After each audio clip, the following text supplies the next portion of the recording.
Ça, c'est le masque que j'ai porté pendant des années. Et vous, quel masque portez-vous? Et depuis combien de temps? Bonjour, je me présente, je suis Nathalie, infirmière et coach en développement personnel. J'ai une passion dans la vie, les gens. Accompagner les gens sur leur chemin de l'accomplissement et de l'épanouissement. Pourquoi le développement personnel? Ça fait maintenant 10 ans que je suis infirmière dans les institutions et sur le terrain. Bien évidemment, j'ai rencontré beaucoup de souffrances, des gens, particulièrement actuellement avec la Covid, dans la solitude, qui sont démunis, qui sont au bord du gouffre. Et je me suis dit que je pouvais leur apporter beaucoup plus. Ce qui me passionne, ce qui m'anime, c'est vraiment d'apporter des clés pour une transformation profonde, intérieure et définitive. Voilà pourquoi je suis allée me former dans l'école d'un des grands mentors, Max Piccinini, dans son école Excellence Coaching Academy. Alors, bien évidemment, j'accompagne beaucoup de personnes, hommes, femmes, et dans tous les domaines de leur vie, que ce soit la carrière, que ce soit l'argent, que ce soit les relations intimes, les relations professionnelles, la gestion du temps, peu importe. Mais ce qui ressort toujours à 90% de ces consultations, c'est le manque de confiance en soi. Laissez-moi vous raconter une histoire. Je vais vous parler d'une de mes patientes. Elle a une 50aine d'années. C'est une femme qui a, il y a quelques années en arrière, été sous les coups d'un ex-mari violent, sur des humiliations également. Elle avait les 2 enfants. Et cette femme s'est retrouvée dans un état de perte de confiance totale, même de perte d'identité. Je reprends ces mots. Un jour, elle est venue et elle m'a dit, tu sais, à une époque, je n'étais plus personne, je n'existais plus. Et cette femme, un jour, son ex-mari a eu, je dirais, le coup de trop. C'était un soir, elle était avec les enfants, le mari s'est emporté comme à son habitude, sauf que là, il lui a porté un coup devant les enfants. Et pour elle, ça a été réellement le déclic. Elle s'est dit, c'est terminé. Je ne veux plus subir ces coups et ces humiliations. Et surtout, je ne veux plus être cet exemple pour mes 2 enfants. Donc, le lendemain, elle a préparé la valise de son ex-mari. Lui a dit, c'est terminé. Plus jamais tu ne toucheras ni à moi, ni aux enfants. Plus jamais je ne te laisserai contrôler et guider ma vie. Face à autant de conviction de sa part, son ex-mari, en fait, a pris ses affaires et est parti. Bien évidemment, m'expliquer, sa vie d'après a été compliquée, difficile, parce qu'elle était vraiment dans un état où elle n'était plus capable de prendre de décisions quotidiennes seule, où elle était vraiment dans « je suis nulle, je suis incapable ». Elle en est même arrivée à me dire qu'à ce moment-là, elle se disait que ce n'était plus qu'une merde. Vous vous rendez compte à quel point elle a été détruite? Soyez rassurés, aujourd'hui, cette femme va très bien. Depuis qu'elle a pris cette décision, en fait, de ne plus laisser quelqu'un d'autre gérer sa vie, depuis qu'elle a décidé de prendre les commandes de sa vie, elle a travaillé quotidiennement sur des défis à relever, sur sa confiance en elle, et au jour d'aujourd'hui, elle va très bien. Je vais vous la présenter parce que vraiment, c'est quelqu'un qui, au jour d'aujourd'hui, représente le fait que tout est possible dans la vie. Je vais vous la chercher.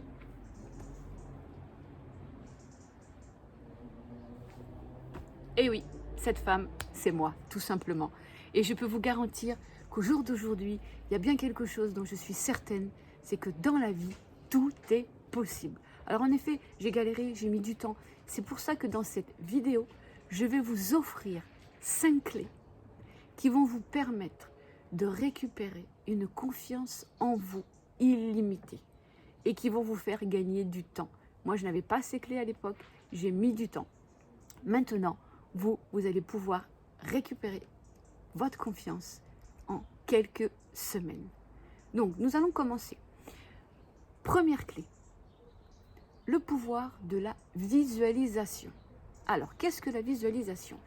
La visualisation, c'est un exercice qui est utilisé en hypnose, par exemple, qui consiste en fait à se remettre dans une situation qui était bénéfique pour vous, d'accord? Ressentir tout ce qui s'est passé pendant cette situation pour pouvoir la transposer sur une situation actuelle qui vous pose problème. Alors, je vais vous expliquer un petit peu les étapes, 3 étapes. Première étape, il faut d'abord vous mettre dans un endroit, on va dire, isolé, tranquille, où personne ne va venir vous perturber pendant cet exercice. Deuxième étape, il va falloir repenser à une situation, d'accord, dans laquelle vous étiez au top de votre confiance en vous, dans laquelle il n'y avait aucun problème, dans laquelle vous étiez un leader. Alors, ça peut être dans le domaine du travail, ça peut être dans le domaine des relations amoureuses, peu importe. En tous les cas, retrouvez une situation où vous étiez vraiment un leader.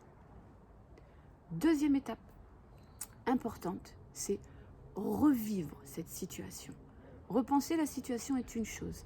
Maintenant, il faut revivre cette situation.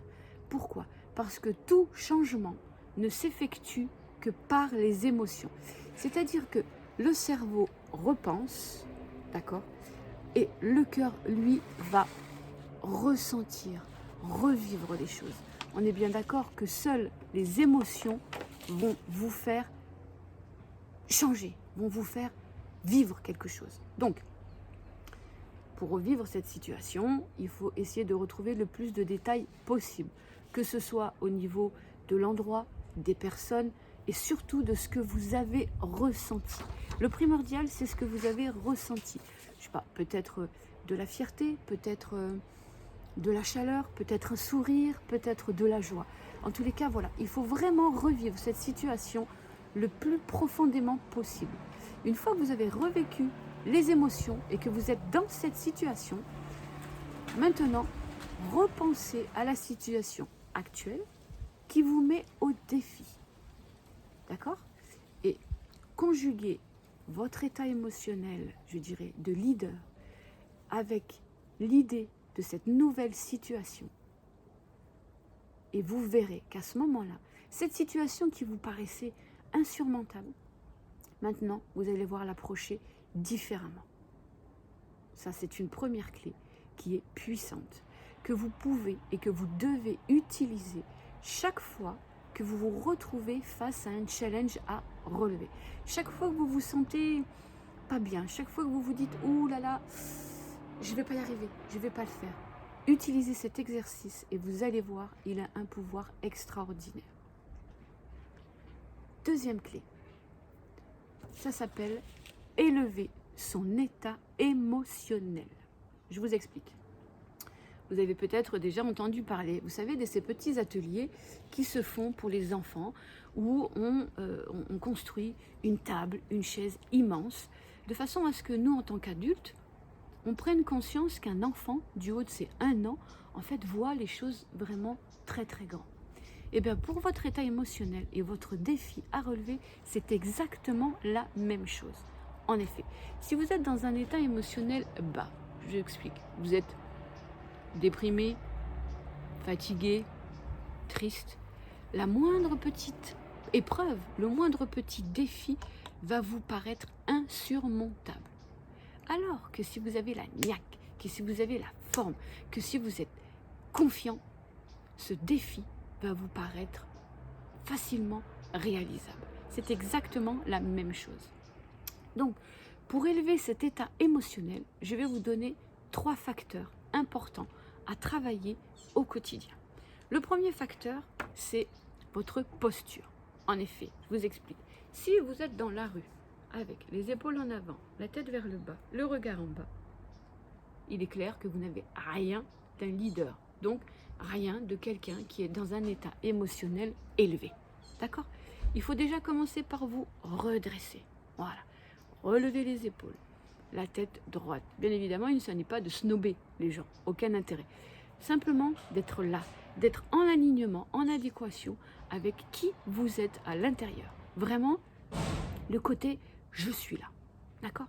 Donc, votre posture, c'est la première chose qu'il faut corriger quand vous êtes au quotidien. Que ce soit quand vous vous levez le matin, que ce soit dans la rue. Dès que vous sentez que votre posture se referme, hop là, vous vous redressez. Deuxième chose, vos pensées.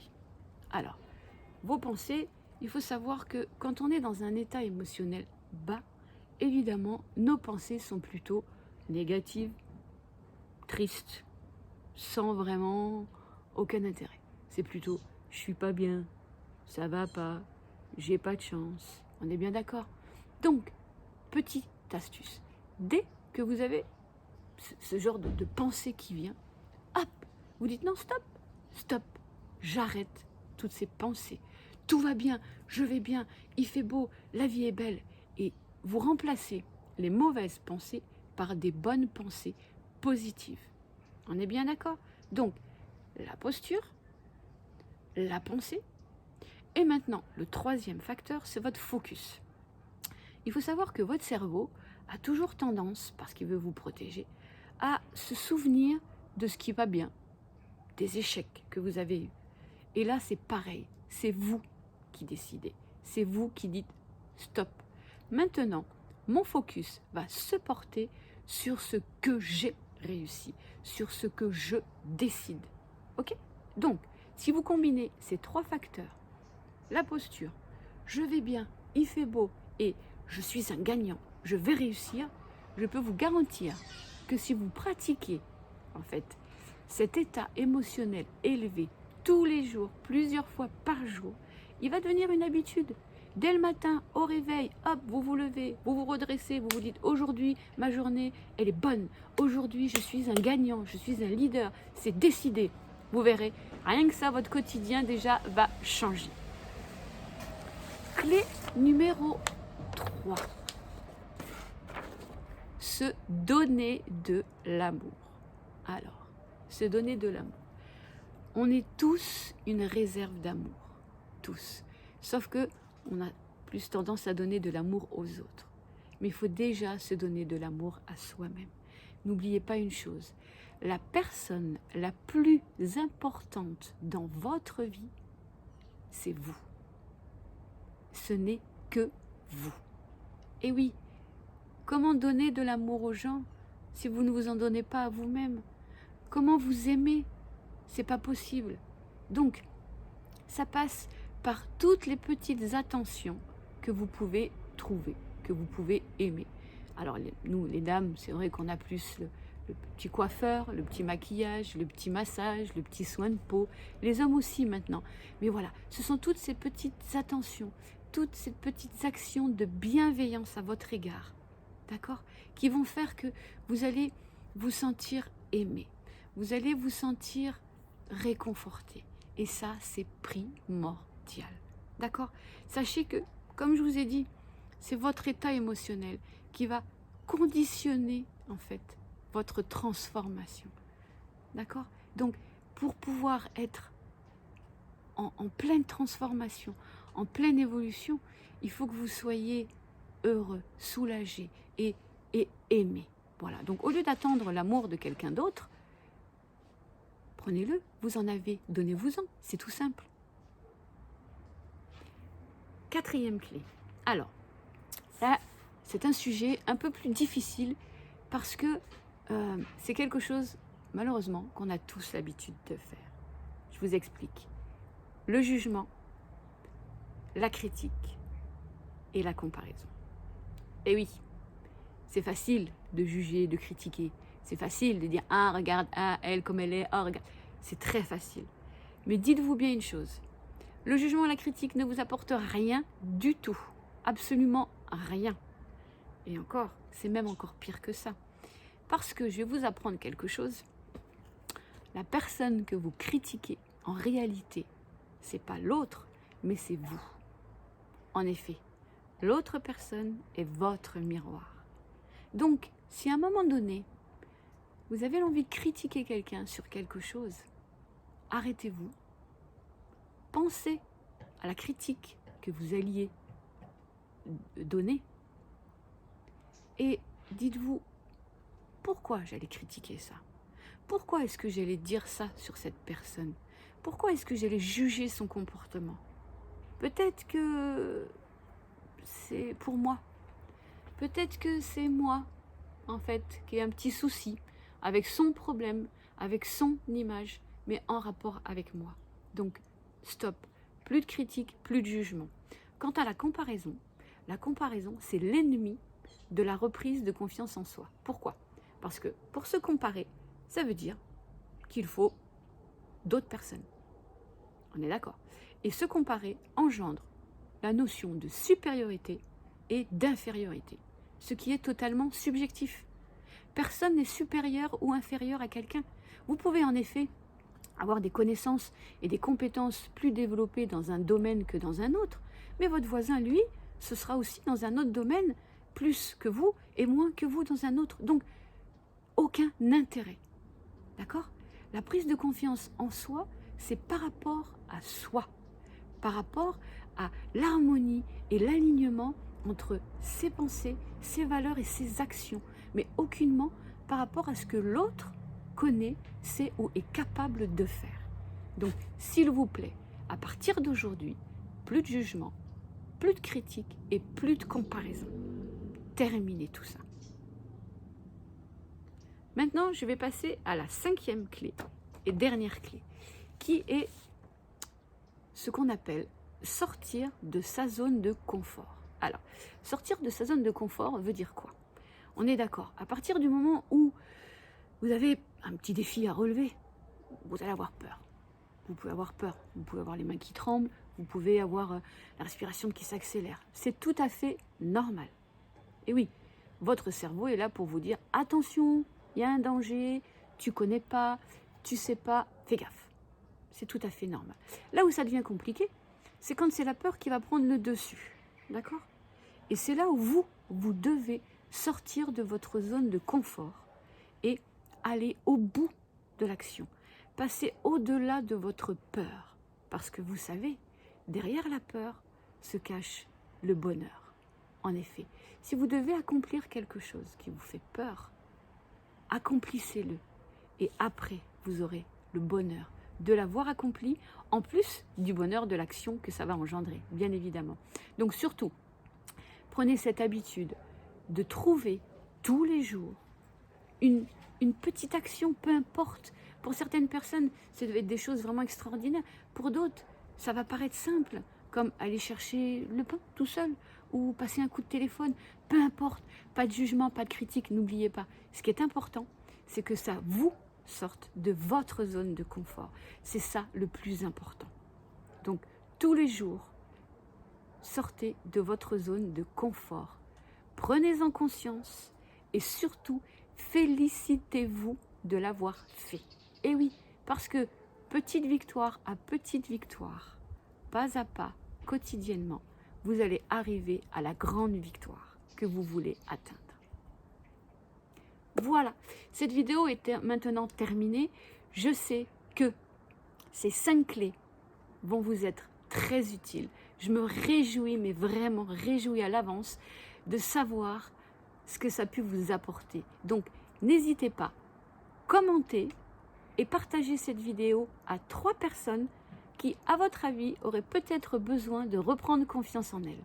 D'accord? Et je vous remercie vraiment parce que vous allez voir, votre vie va être transformée. Bien sûr, tous les jours, ces 5 clés jusqu'à la fin de votre vie. Et votre vie va être transformée. Voilà. Mais, comme je vous ai dit, ma passion, c'est de vous aider et de vous accompagner sur votre chemin d'accomplissement et d'épanouissement.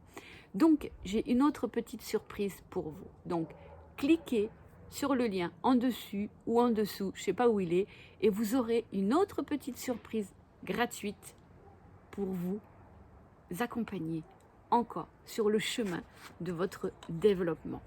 Bye bye et à bientôt.